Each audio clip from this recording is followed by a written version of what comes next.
Kalau dalam mencari ilmu, kemudian kita tidak mengedepankan sanad, sangat berbahaya. Laula sanad laqala man qala bima syaa. Jelas? Kalau tidak ada sanad dalam keilmuan, maka orang yang mengatakan sesuatu, dia akan berkata sesuka hatinya. Sanad ini adalah satu rel yang harus kita lewati.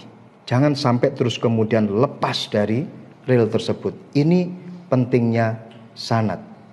Belajar di pondok pesantren atau di madrasah, ketika sanad itu sudah jelas, maka kita sudah mengikuti dawuhnya Rasulullah Sallallahu Alaihi Wasallam. Apa itu? Ana madinatul ilmi wa aliyun babuha, faman aradal madinah fata'tiha min babiha. Dawuhnya Rasulullah, aku ini adalah madinatul ilmi, aku ini adalah kotanya ilmu. Maka barang siapa yang ingin memasuki kota, maka dia harus melewati pintu. Satu pertanyaan, ketika kalian memasuki satu ruangan, memasuki satu rumah, dan tidak melewati pintu, tapi dia masuk melalui jendela atau melalui genteng, itu kira-kira siapa orang yang melakukan hal semacam itu? Sarik, pencuri. Maka ketika kita mempelajari satu ilmu dari seorang kiai, sanadnya jelas, sambung pada Rasulullah, kita masuk ke dalam Madinatul Ilmi, yaitu Rasulullah, maka kita sudah melakukan sesuatu sesuai dengan ajaran Rasulullah Sallallahu Alaihi Wasallam. Dan kita melakukan sesuatu sesuai dengan tracknya, sesuai dengan jalurnya. Kemudian kenapa harus mempelajari ilmu di majalisut ta'lim?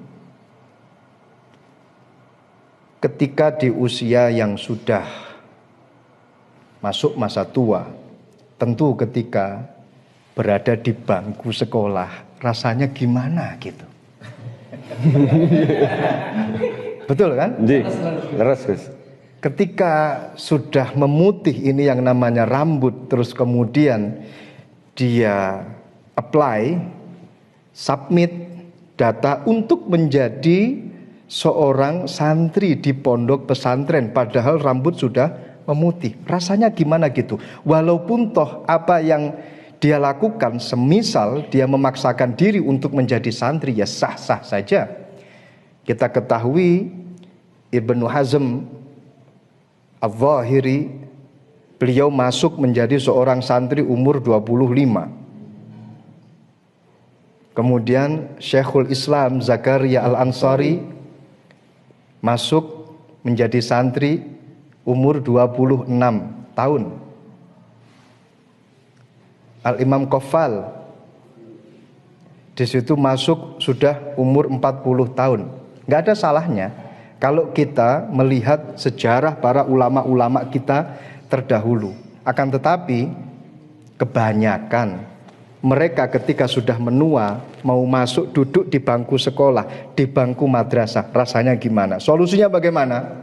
Cari majelis-majelis ilmu yang dihadiri oleh para kiai, dihadiri oleh para ulama yang memiliki jalur sanad keilmuan yang jelas. Disitulah mereka bisa belajar. Di situ mereka bisa menimba ilmu. Maka dari itu yang paling penting dan harus kita garis bawahi, ini adalah sanad keilmuan yang jelas.